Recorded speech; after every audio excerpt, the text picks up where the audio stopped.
story of Earl Thomas is still being written, as he just turned 33 years old coincidentally on the same day that I'm writing this script. But we find ourselves in the middle of a chapter that has really began to pollute everything that came before. The 5-time All-Pro, 7-time Pro Bowler, NFL All-Decade team member has pretty clearly put a Hall of Fame career out on the field.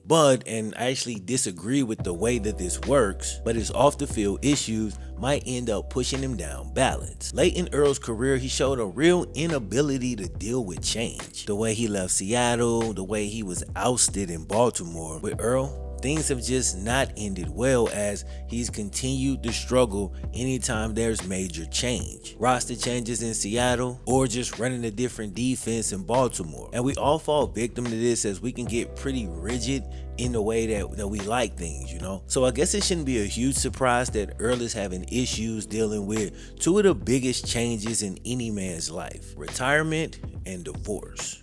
Two huge sweeping changes that will affect both Earl and his family. Erratic, uncharacteristic behavior isn't even all that uncommon in these situations, but even still, a person only gets so much rope before everybody starts to look at him sideways. So today we gotta talk about a football legend, one who's been slowly destroying his own legacy. We're gonna talk briefly about how he built that legacy in the first place and whether or not it's too late to save it. Without further ado, you already know what time it is, fellas. Chew the Wayne. You'll never know quitter, 'cause I'ma go get her.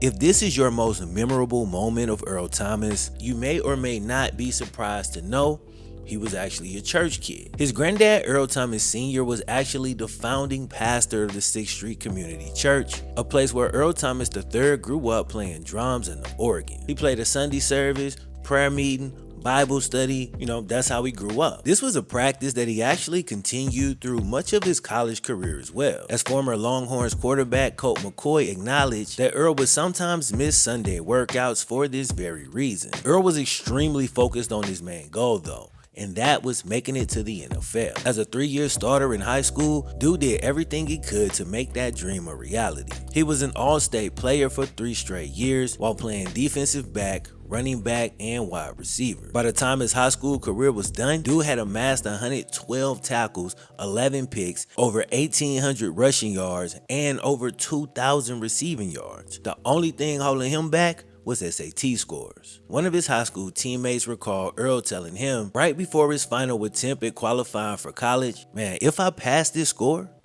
I'm going to the league." He earned a high enough mark and attended the University of Texas. And despite redshirting that freshman year, Earl never lost sight of his goals. Texas teammate and 8-year NFL vet Lamar Houston even recalled Earl as a freshman, making a bold proclamation that he would be the starting safety the following year. Lamar wasn't buying it at the time. Him and Earl even got into a little back and forth as he felt the freshman was just blowing smoke, trying to draw attention. But Lamar later admitted that Earl's words were prophetic. When it came to football, everything he said, he meant it. Over the next 2 seasons, Earl proved to be one of college football's best, racking up tons of freshman honors in 2008 and becoming a true All-American in 2009. That season, he helped lead the Longhorns to an undefeated record and a trip to the national title game. On the way, Earl made 65 tackles, caught 8 interceptions, 2 of which he housed. That's a pick 6, bro. His talent was off the charts, but his work ethic is what truly set him apart. Earl was what you call a rep hog.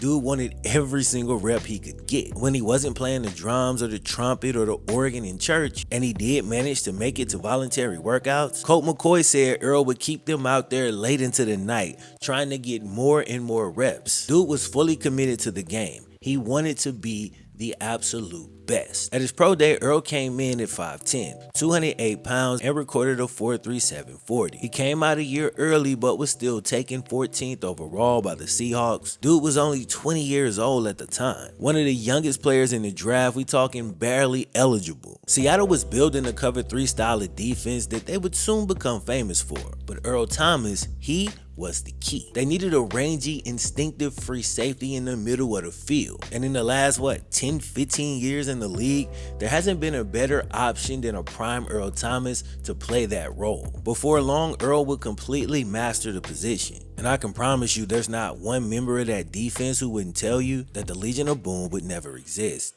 without Earl Thomas. Based off what you might see on tape, Earl made the game easier for his counterparts, Richard Sherman, Cam Chancellor, and Brandon Browner. But in some ways that can't be picked up on film, at times he kind of made things a little tougher than they needed to be. In a secondary of great players, Earl Thomas may have been the very best. But despite his massive talent, he was more of a quiet leader when he did decide to lead, because he could also be a bit introverted at times. And to be honest, and y'all know I'm not trying to throw shade, but just reading through all of the stuff, I think this might be one of those situations where we kind of getting caught up in one of those sports cliches when I say quiet leader.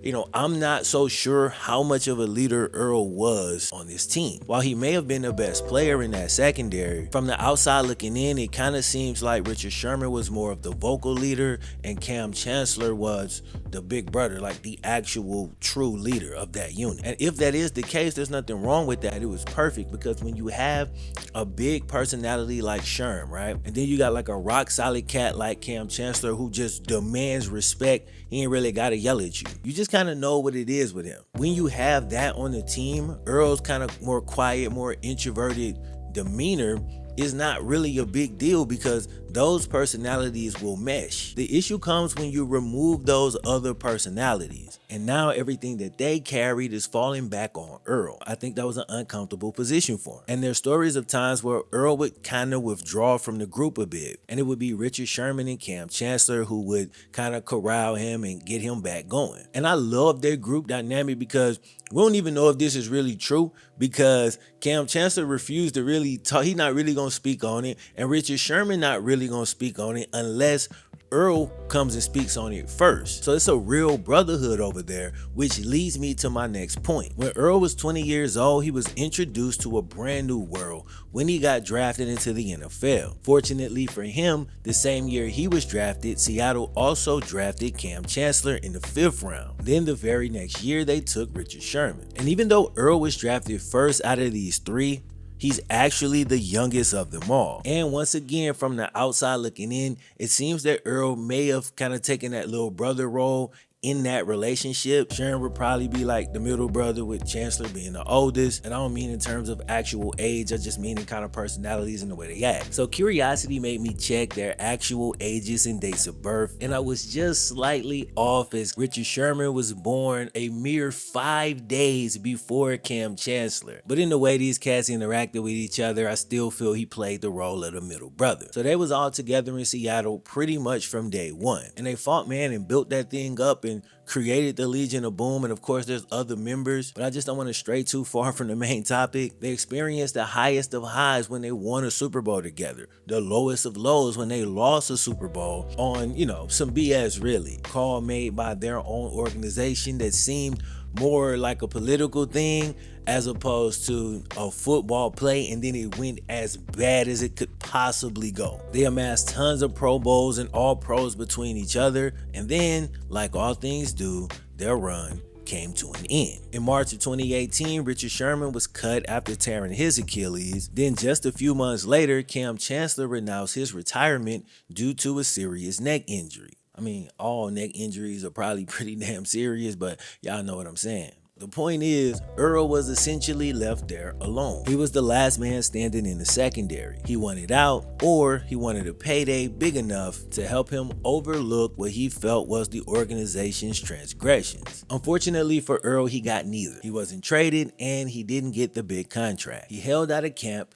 came back week 1, and then by week 4 of that season, this infamous image was taken as Earl broke his leg and famously gave this gesture to the Seahawks organization and Pete Carroll as he was carted off the field. This was dude's last ever moment in a Seahawks uniform. Like, just looking at his first moment and his last moment and realizing that in between these two moments, there was 2 Super Bowl appearances, 1 Super Bowl win, countless Pro Bowls, countless All Pros. So it's pretty damn sad that it had to end like this. Then came something crazy.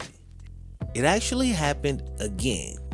Kinda. Different situation, but another ugly breakup for Earl, forgive the expression. This time with the Baltimore Ravens. Now, I made a whole video on this back when it happened, but the short version is this. Earl wasn't a great teammate. He wasn't a good teammate. He was pretty much a terrible teammate in Baltimore. As great as he was, dude became completely uncoachable late in his Seattle career, coaching that he now needed due to the fact that the Ravens ran a very different defense than what Seattle had run. Earl was on record multiple times saying that the defense was needlessly complicated, and teammates accused him of freelancing and just doing his own thing on game days. Based on everything that came out, it seems like dude was just a distraction, and during his time with the Ravens, he basically carried himself like he was above the team. Here's a snippet from a CBS article written in 2020 during the time that all this was happening. There was a sense on that defense that Thomas was not a part of the group and didn't care to really be a part of the group. He'd eroded too much trust to really be accepted anymore, and his teammates saw his skills deteriorating and missteps magnifying. Then the article went on to quote a few sources that can't really be mistaken or taken out of context. Quote, "This has been coming for a long time," said one team source. "Guys have been frustrated about this situation since last year,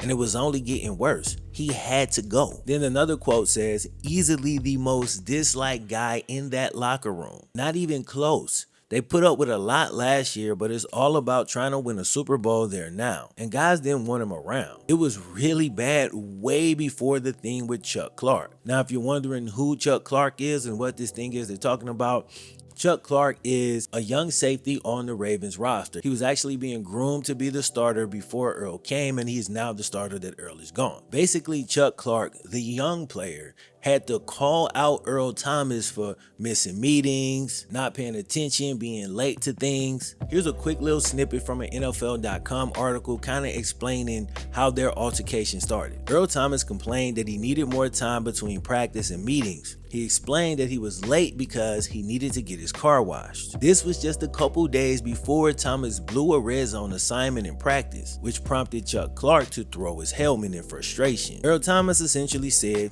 "It's cool, not a big deal." But Chuck Clark was like, "Nah, it's not cool. You need to go to meetings and walk through, and maybe you'll get it." That's how the fight started, but this was a long time brewing. Essentially, they got into a training camp skirmish because of that, and I remember reading this and thinking, man, it's real crazy that the young player is doing the job of the veteran. It's like they switch places, Like Earl is being a knucklehead, and then you got the young safety acting like the vet, man. It was a crazy situation. And it does maybe add some validity to the whole little brother thing I was talking about that he had during his time back in Seattle. Only now he didn't have anybody there to rein him in, talk some sense into him when he was tripping, and just generally keep him on the right path. So eventually Earl got cut, man. They had to get him out of there. Due to his prolonged greatness in the league, many people have actually viewed the Earl Thomas situations with both the Ravens and the Seahawks to be more like quirks in his personality than downright indictments of his character. But the situation that took place a few months before he got cut from the Ravens had already casted doubt in the minds of even Earl's biggest supporters. Of course, I'm talking about the initial public situation that involved Earl and his wife.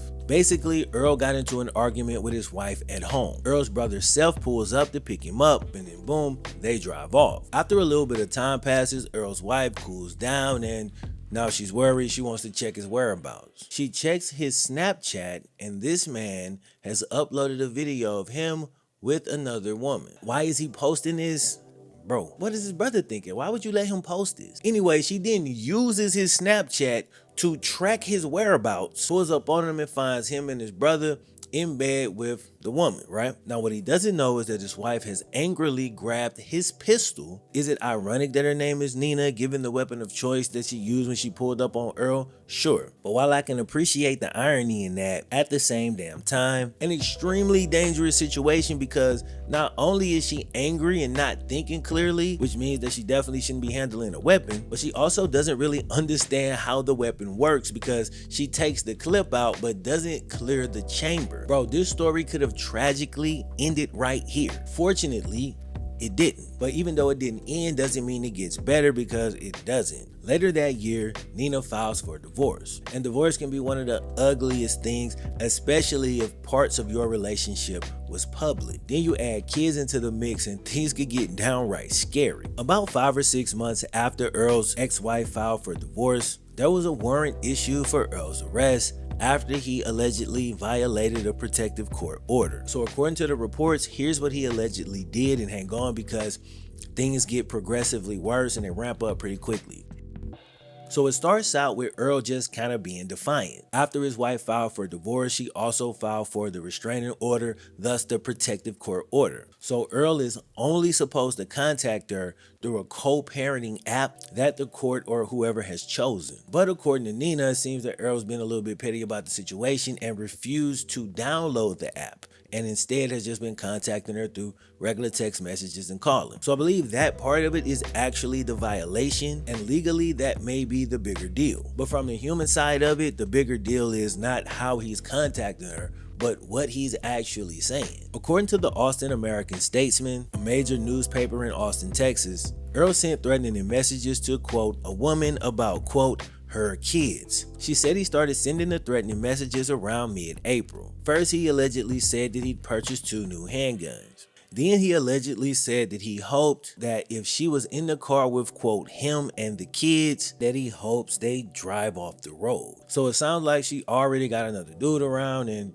you know, Earl's not really taking it well. So if him leaving Seattle was an ugly split and him leaving Baltimore was an ugly split, some of y'all that's a little bit older can probably imagine that leaving a marriage with so much emotion and time and kids and money and reputation and relationships and so much stuff that get tied into a marriage. For Earl, this is definitely the worst split of all. And the next day, he allegedly sent another message, this time saying that he would, quote, let my mama and my cousins poison them. And it appears that in this message, he's talking about the kids. So at this point, dude has gone to a level that is beyond, you know, anything that is defendable. This is again assuming these things are true, and it does appear that they are. And we will likely get more context going forward, but even without the context, like, it almost doesn't even matter. You feel me? Like, you should never say something crazy like that. So at this point, dude is just like on a whole nother level with it, man. He's truly tripping. So given this information, I already know what y'all thinking, and yeah,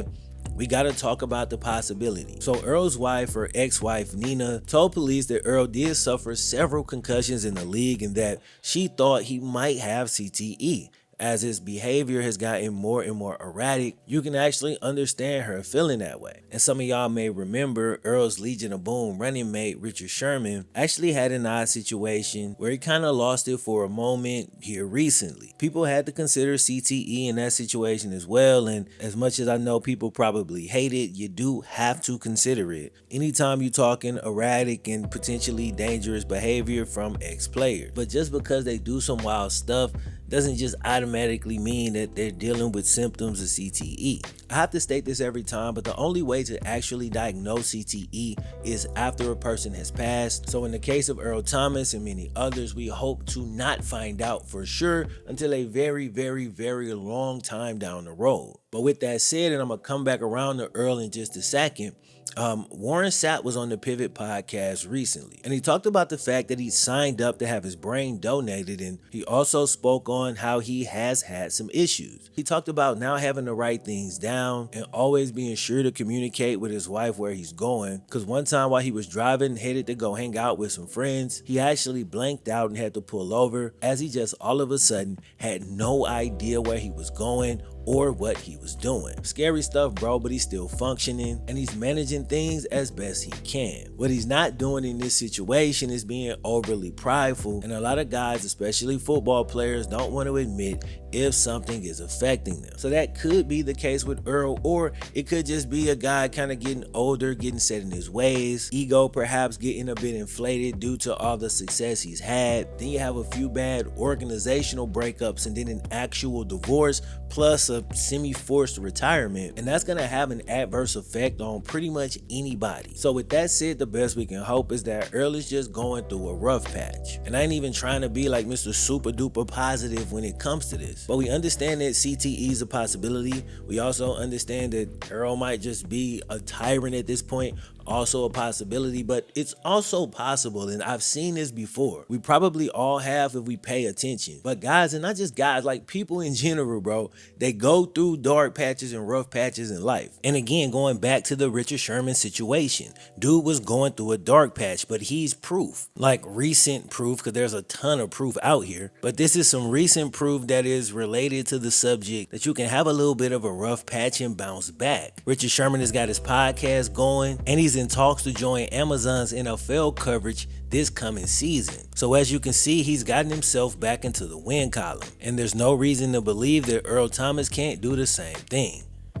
And like I said, two of the biggest triggers can be retirement and divorce. Earl getting hit with them both at the same time. Now understand, he getting hit with them due to his own behavior. It ain't like it's somebody else's fault, but that's really besides the point. At this moment right here, he's got all his problems laid out. And regardless to how he got in this situation, he can still clean this up and come out of it for sure. It's not too late. Dude's still in his early 30s, and if he can simply sit down somewhere, get his mind right, get in a good circle, a good group of men, stop hanging around bad influences. You know, basically, he's gonna have to do some major work on himself. This is gonna be a long process, some years long process for Earl. But like I said, there's still plenty of time for dude to get back on track. Let's just hope that he course corrects as opposed to continuing to go down the wrong path. That's all I got for y'all in this one. Hope y'all enjoyed the video. I'll catch y'all boys in the next one, man.